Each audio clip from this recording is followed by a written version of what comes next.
आप देख रहे हैं इंडिया टाउन न्यूज, भारत की बात। नमस्कार, आप देख रहे हैं इंडिया टाउन न्यूज और मैं हूं आपके साथ निशा। स्वागत है आपका हमारे खास बुलेटिन दुर्ग भिलाई की खबरों में। तो चलिए बुलेटिन की शुरुआत करते हैं, पर उससे पहले एक नजर आज की हेडलाइंस पर। संविलियन की मांग तेज, सड़क पर उतरे शिक्षक, अतिथि शिक्षकों का प्रदर्शन, सरकार से इंसाफ की मांग।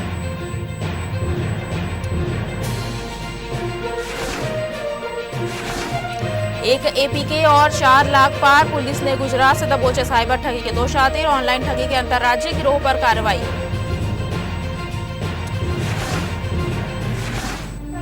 बारिश से पहले ड्रेनेज सिस्टम की सर्जरी, वार्डों में युद्ध स्तर पर सफाई अभियान, जल भराव पर निगम की सीधी वार।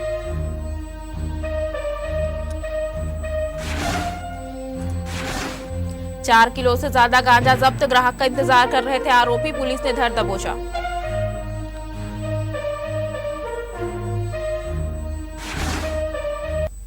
पुरानी भिलाई थाना पुलिस ने गुप्त सूचना के आधार पर बड़ी कार्रवाई करते हुए बिजली नगर भिलाई 3 मैदान स्थित एक खंडहर के पास अवैध शराब बिक्री के मामले का खुलासा किया है। सूचना मिलते ही पुलिस टीम ने बिना देरी किए मौके पर पहुंचकर इलाके की घेराबंदी की और संदिग्ध व्यक्ति को दबोच लिया। पुलिस जांच में पकड़े गए व्यक्ति ने अपना नाम सुरेश बारिक बताया। मौके पर की गई तलाशी के दौरान उसके पास मौजूद कपड़े के थैले से अवैध देशी मसाला शराब बरामद की गई। इसके बाद पुलिस ने अवैध शराब को जब्त करते हुए आरोपी को गिरफ्तार कर लिया।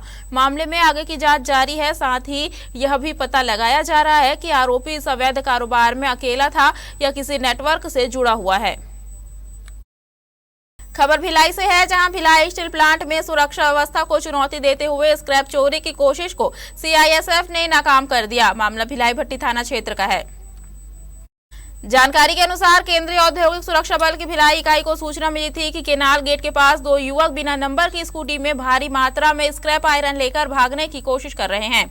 सीआईएसएफ की क्विक रिएक्शन टीम ने तुरंत घेराबंदी की। जैसे ही टीम ने उन्हें रोकने की कोशिश की, स्कूटी पर पीछे बैठा आरोपी अंधेरे का फायदा उठाकर मौके से फरार हो गया, जबकि चालक को 220 किलो स्क्रैप आयरन समेत पकड़ लिया गया। पूछताछ में आरोपी ने अपना नाम सोनू नायक बताया और स्वीकार किया कि वह अपने साथियों के साथ मिलकर प्लांट की दीवार फांद कर अंदर घुसा था और स्क्रैप चोरी की योजना को अंजाम दे रहा था। घटना के बाद थाना भिलाई भट्टी में मामला दर्ज कर लिया गया है। पुलिस ने आरोपी के कब्जे से चोरी का स्क्रैप, वारदात में इस्तेमाल स्कूटी और मोबाइल फोन जब्त कर लिया है। फिलहाल आरोपी को कोर्ट में पेश कर न्यायिक रिमांड पर जेल भेज दिया गया है, जबकि फरार साथी की तलाश में पुलिस और सीआईएसएफ की टीम लगातार दबिश दे रही है। भिलाई नगर क्षेत्र में एक व्यक्ति से सस्ते में रोककर शराब पीने के लिए पैसे मांगने और विरोध करने पर मारपीट करने का मामला सामने आया है। प्रार्थी की शिकायत पर भिलाई नगर थाना पुलिस ने तत्काल कार्रवाई करते हुए आरोपी को गिरफ्तार कर न्यायिक रिमांड पर जेल भेज दिया है। जानकारी के अनुसार तेलुगु मोहल्ला निवासी डी अजय पर आरोप है कि उसने रास्ते में एक व्यक्ति को रोककर शराब पीने के लिए पैसे की मांग की। जब प्रार्थी ने पैसे देने से इनकार किया तो आरोपी ने गाली गलौज शुरू की और विवाद बढ़ने पर मारपीट करते हुए जान से मारने की धमकी दी। घटना की शिकायत मिलने पर भिलाई नगर थाना में संबंधित धाराओं के तहत मामला दर्ज कर विवेचना शुरू की गई। पुलिस ने तत्परता दिखाते हुए आरोपी को हिरासत में लिया और आवश्यक कानूनी प्रक्रिया पूरी कर उसे न्यायालय में प्रस्तुत किया, जहां से उसे न्यायिक रिमांड पर जेल भेज दिया गया। इधर दुर्ग पुलिस ने आम नागरिकों से अपील की है कि किसी भी प्रकार की असामाजिक गतिविधि, विवाद या आपराधिक घटना की सूचना तुरंत पुलिस को दे, ताकि समय रहते कार्रवाई की जा सके और कानून व्यवस्था बनाए रखी जा सके। दुर्ग पुलिस ने नशे के कारोबार पर एक और बड़ी कार्रवाई करते हुए 2 आरोपियों को ग्राहक का इंतजार करते हुए रंगे हाथों गिरफ्तार किया है। दरअसल कुम्हारी थाना क्षेत्र के कुकदा रोड पर पुलिस को सूचना मिली थी कि 2 युवक मोटरसाइकिल पर अवैध गांजा लेकर बिक्री की फिराक में खड़े हैं। सूचना मिलते ही पुलिस टीम ने मौके पर दबिश दी और दोनों संदिग्धों को घेराबंदी कर पकड़ लिया। तलाशी के दौरान आरोपियों के पास से 4 किलो 100 ग्राम गांजा, जिसकी अनुमानित कीमत 2,05,000 रुपए बताई जा रही है, बरामद किया गया। इसके अलावा एक मोटरसाइकिल, एक आईफोन और 20,000 रुपए नकद भी जब्त किए गए। पूछताछ में आरोपियों ने गांजा बिक्री के लिए ग्राहक का इंतजार करना स्वीकार किया। पुलिस ने आरोपी सूरज कुमार कोसले और सतीश ठाकुर के खिलाफ मामला दर्ज कर दोनों को गिरफ्तार कर न्यायालय में पेश किया, जहां से उन्हें न्यायिक अभिरक्षा में जेल भेज दिया गया। दुर्ग पुलिस का कहना है कि जिले में नशे के अवैध कारोबार के खिलाफ लगातार अभियान जारी रहेगा और ऐसे कारोबारियों पर सख्त कार्रवाई की जाएगी। वक्त हो चुका है छोटे से ब्रेक का, बने रहिए इंडिया टाउन न्यूज के साथ। क्या आप बाल झड़ने से परेशान हैं? अब अपनाइए प्रकृति की शक्ति, पाइए घने चमकदार बाल। और खूबसूरत दमकती त्वचा, प्रकृति का वरदान। Rukhsana shine herbal beauty combo kit, प्राकृतिक जड़ी बूटियों से तैयार। अब पाइए खूबसूरत चमकते बाल और त्वचा। हर्बल गुणों से भरपूर ये कॉम्बो आपके बालों और त्वचा की देखभाल में मदद करता है। अब उपलब्ध Amazon, फ्लिपकार्ट और नीचे दिए गए लिंक पर अभी ऑर्डर करें और हर्बल केयर का अनुभव लें। दुर्ग नगर निगम ने शहर को स्वच्छ, सुंदर और कचरा मुक्त बनाने की दिशा में बड़ा कदम उठाया है। आपको बता दें, ठोस अपशिष्ट प्रबंधन नियम 2026 के प्रभावी क्रियान्वयन को लेकर निगम ने शहर के सभी बल्क वेस्ट जनरेटरों के साथ महत्वपूर्ण समीक्षा बैठक की। बैठक में ऑनलाइन पंजीयन, कचरा पृथकीकरण और वैज्ञानिक अपशिष्ट प्रबंधन को लेकर स्पष्ट निर्देश दिए गए। निगम ने साफ कर दिया है कि नियमों का पालन नहीं करने वाले संस्थानों के खिलाफ सख्त वैधानिक कार्रवाई की जाएगी। नगर पालिका निगम दुर्ग के डाटा सेंटर में आयोजित इस बैठक में महापौर अलका बाघमार समेत अन्य अधिकारी मौजूद रहे। बैठक में शहर के प्रमुख मैरिज पैलेस, होटल, हॉस्टल, शैक्षणिक संस्थानों और बड़ी आवासीय कॉलोनियों के संचालक एवं प्रतिनिधियों ने भाग लिया। बैठक को संबोधित करते हुए आयुक्त सुमित अग्रवाल ने बताया कि ठोस अपशिष्ट प्रबंधन नियम 2026 के तहत सभी बल्क वेस्ट जनरेटरों के लिए केंद्रीय प्रदूषण नियंत्रण बोर्ड यानी CPCB के आधिकारिक पोर्टल पर ऑनलाइन पंजीयन अनिवार्य है। उन्होंने सभी संस्थानों को तत्काल पंजीयन कराने के निर्देश देते हुए कहा कि निर्धारित समय सीमा के भीतर प्रक्रिया पूरी नहीं करने वालों के खिलाफ जुर्माना, लाइसेंस निलंबन सहित नियमानुसार सख्त कार्रवाई की जाएगी। इसके महापौर अलका बाघमार ने सभी संस्थानों को अपने परिसरों में गीले और सूखे कचरे का 100% पृथकीकरण सुनिश्चित करने के निर्देश दिए। दरअसल निगम ने स्पष्ट किया कि आने वाले समय में नियमों के पालन की नियमित निगरानी की जाएगी और किसी भी प्रकार की लापरवाही पर कठोर कार्रवाई सुनिश्चित की जाएगी।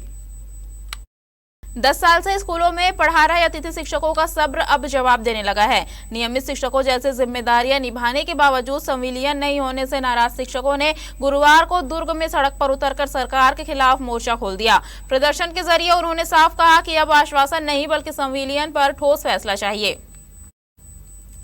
दुर्ग में प्रांतीय अतिथि शिक्षक संघ के बैनर तले बड़ी संख्या में अतिथि शिक्षक धरना प्रदर्शन में शामिल हुए। हाथों में तख्तियां और मांगों से जुड़े नारे लेकर पहुंचे शिक्षकों ने सरकार का ध्यान अपनी ओर खींचने की कोशिश की। उनका कहना है कि वर्षों से शिक्षा व्यवस्था की जिम्मेदारी संभालने के बावजूद उन्हें स्थायी कर्मचारियों जैसा दर्जा नहीं मिला है। प्रदर्शन कर रहे शिक्षकों का कहना है कि वर्ष 2015-16 से वे स्कूल शिक्षा विभाग में व्याख्याता के स्वीकृत पदों पर सेवाएं दे रहे हैं। पढ़ाई के साथ साथ ICT प्रशिक्षण, निर्वाचन कार्य और उत्तर पुस्तिका मूल्यांकन जैसे महत्वपूर्ण कार्य भी लगातार करते आ रहे हैं। इसके बावजूद संविलियन नहीं होने से वे खुद को उपेक्षित महसूस कर रहे हैं। अतिथि शिक्षकों ने सरकार से मांग की है कि लंबे समय से सेवा दे रहे सभी राज्य अतिथि शिक्षकों का शिक्षा विभाग में जल्द से जल्द संविलियन किया जाए। उनका कहना है कि अगर उनकी मांगों पर जल्द निर्णय नहीं लिया गया तो आने वाले दिनों में आंदोलन को और व्यापक रूप दिया जाएगा। मुख्य मांग संविलियन की है, क्योंकि हम लोग आज 10 साल हो गया है, ये 11वां साल है हमारा, और लगातार हम लोग आदिवासी अंचल क्षेत्र में, नक्सल प्रभावित क्षेत्र में अपनी सेवाएं दे रहे हैं और शासन की तरफ से कोई भी सकारात्मक प्रक्रिया अभी तक नहीं हुई है। तो हम लोग वही संविलियन की ही मांग लेकर के आज यहाँ पर उपस्थित हुए हैं। अनिश्चितकालीन आंदोलन का आगाज छत्तीसगढ़ विद्यामितान अतिथि शिक्षक कल्याण संघ के द्वारा हुआ है। हमारा जो मुख्य मांग है, जो समान काम समान वेतन नियमितीकरण की मांग है। हम लोगों जो 10 वर्ष से उस बिहड़ क्षेत्र आदिवासी अंचल में, बस्तर सरगुजा जैसे क्षेत्रों में हम लोग शिक्षा का दीप जला रहे हैं, बच्चों का भविष्य बना रहे हैं, परंतु आज तक हमारा भविष्य नहीं बन पाया है। इसलिए हम लोग आज द्रवित होकर के, दुखित होकर के शिक्षा मंत्री जी के निवास जो दुर्ग है वहीं पे आकर के हम लोग हड़ताल कर रहे हैं। बार बार निवेदन कर रहे हैं, प्रार्थना कर रहे हैं शिक्षा मंत्री जी से। हम लोगों का भविष्य अधर में है। आपसे निवेदन है कि हमारे भविष्य को सुधारने की आप अपार कृपा करें। आज 1650 अतिथि शिक्षक द्रवित हैं, उसके परिवार को आप एक अच्छा मौका दे करके हम लोग का जिंदगी बना सकते हैं।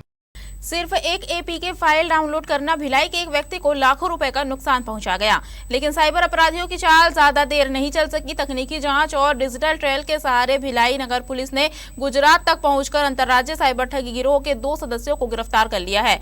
आरोपियों के कब्जे से घटना में इस्तेमाल मोबाइल फोन, इलेक्ट्रॉनिक डिवाइस और अन्य डिजिटल साक्ष्य भी जब्त किए गए हैं। दरअसल मामला भिलाई नगर थाना क्षेत्र का है, जहां सेक्टर 5 निवासी संजय झा के व्हाट्सएप पर एक अज्ञात नंबर से एपीके फाइल भेजी गई। फाइल डाउनलोड और इंस्टॉल करते ही मोबाइल पर आने वाले ओटीपी और बैंक संबंधित संदेश स्वतः दूसरे नंबर पर फॉरवर्ड होने लगे। कुछ ही देर में उनके बैंक खाते से 4,02,728 रुपए की ऑनलाइन ठगी कर ली गई। शिकायत मिलते ही भिलाई नगर पुलिस ने मामला दर्ज कर साइबर सेल की मदद से बारीकी से जाँच शुरू की। तकनीकी विश्लेषण के दौरान आरोपियों की लोकेशन गुजरात में मिली, जिसके बाद पुलिस टीम ने वहां दबिश देकर दोनों आरोपियों को गिरफ्तार कर लिया। गिरफ्तार आरोपियों की पहचान अच्छे लाल यादव और जोखन प्रसाद यादव के रूप में हुई है। फिलहाल आरोपियों को ट्रांजिट रिमांड पर दुर्ग लाकर न्यायालय में पेश किया गया है।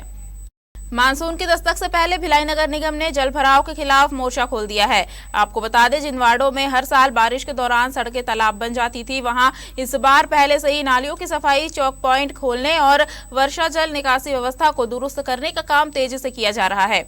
निगम का दावा है कि इस अभियान से बारिश के दौरान नागरिकों को जल भराव और आवागमन की परेशानी से काफी राहत मिलेगी। निगम आयुक्त राजीव कुमार पांडे के निर्देश पर जोन 2 वैशाली नगर की टीम ने ऐसे सभी संवेदनशील स्थानों की पहचान की है, जहां पिछले वर्षों में पानी भरने की समस्या सामने आई थी। इन इलाकों में बंद नालियों के चौक पॉइंट खोले जा रहे हैं, ताकि बारिश का पानी बिना रुकावट मुख्य नालियों तक पहुंच सके। जहां प्राकृतिक जल निकासी बाधित है, वहां अस्थायी रेनगेट यानी कच्ची नालियां बनाकर पानी के बहाव का रास्ता तैयार किया जा रहा है। निगम अधिकारियों का कहना है कि अभियान की नियमित मॉनिटरिंग की जा रही है। जरूरत के मुताबिक अतिरिक्त श्रमिक और संसाधन भी लगाए जा रहे हैं, ताकि मानसून के दौरान शहर में जल भराव की स्थिति न बने और लोगों को राहत मिल सके। हमारे खास बुलेटिन दुर्ग भिलाई की खबरों में फिलहाल इतना ही। अब मुझे दीजिए इजाजत और आप देखते रहिए इंडिया टाउन न्यूज, भारत की बात। नमस्कार। आप देख रहे हैं इंडिया टाउन न्यूज, भारत की बात।